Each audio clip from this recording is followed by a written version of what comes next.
این یک درس با ارزش است. شکار کردن بزرگترین حیوانهای جنگل هیچ وقت آسان نیست. جوجه ها باید به زودی به مرحله بعدی بازی بروند. به هر حال اینجا قلمرو به پدر مادرشان است. اگر او بعد از همه تلاش‌هایشان شکار کردن برای خودش را شروع نکند، احتمال دارد آنها او را بکشند تا راهی برای دیگری که از پس این کار برمیآید باز کنند.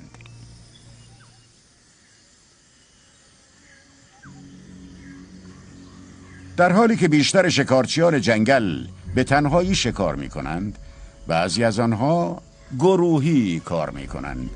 شامپانزه ها میمون ها را با استفاده از پیچیده ترین و زیرکانه ترین کمین شکار می کنند. وقتی تصمیم می گیرند این کار را بکنند، تمام گروه یک سفر طولانی در جستجوی طعمه آغاز می کند. همین که صدای میمونی را بشنوند، همه شامپانزه ها سکوت می کنند و با دقت در پایین حرکت می کنند. میمون‌های کولوباس 30 متر بالاتر در میان درختان انبوه قرار دارند.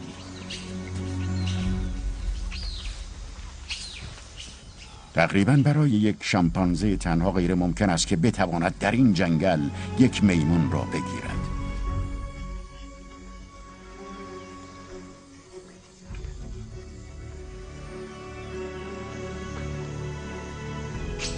کولوباس ها کمتر از نیمی از وزن آنها را دارند و می توانند با استفاده از شاخه های نازک که نمی تواند وزن یک شامپانزه را تحمل کند فرار کنند.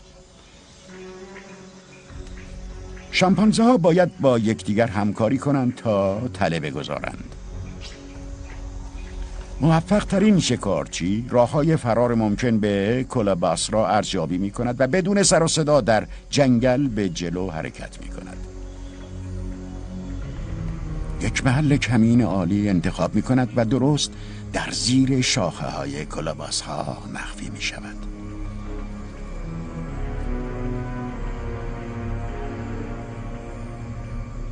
بقیه شامپانزه ها و وسط کننده ها رهبری او را قبول می کنند. از هر سمت کولوباس ها بالا می روند. خودشان را نشان می دهند تا جلوی راه های فرار دیگر را ببندند. آخرین شامپانزه گرداننده است. کار او این است که کولوباس را تعقیب کند تا به تله بیفتد.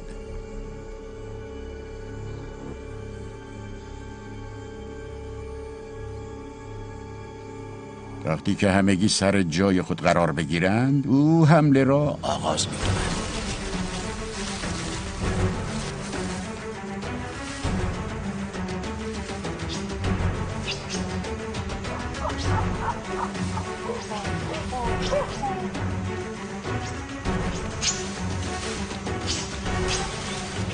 تا وقتی که گرداننده وقت کشی می کند، سد کننده ها حرکت می کنند تا هر شکافی را که وجود دارد ببندند.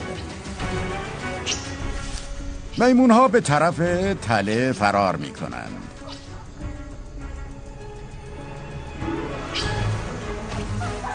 وقتی که آنها به درخت کمین شده می رسند، تله ظاهر می شود.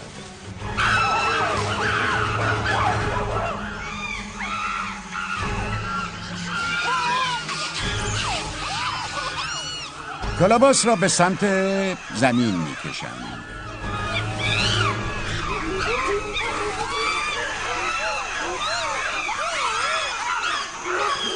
همه به دنبال سهم خود هستند. اما گوشت به شیوه خاصی تقسیم می شود. شکارچیان قسمت‌های انتخابی را برمی‌دارند. ماده های طبقه اجتماعی بالا و بچه هایشان سهم خود را می گیرند.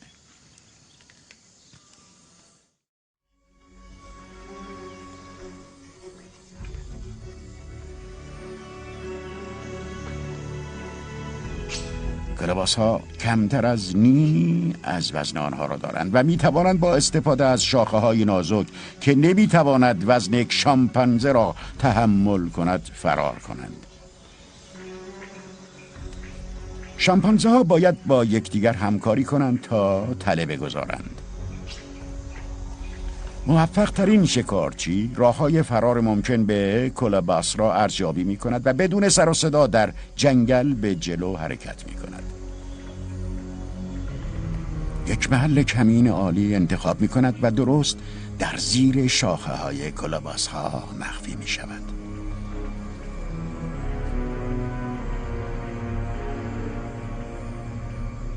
بقیه شامپانزه ها وسط کننده ها رهبری او را قبول می کنند. از هر سمت کوبالاس ها بالا می روند. خودشان را نشان می دهند تا جلوی راه های فرار دیگر را ببندند.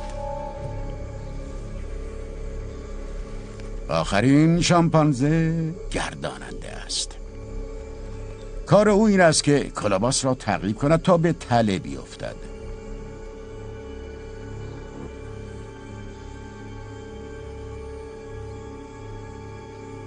وقتی که همگی سر جای خود قرار بگیرند، او حمله را آغاز می کند.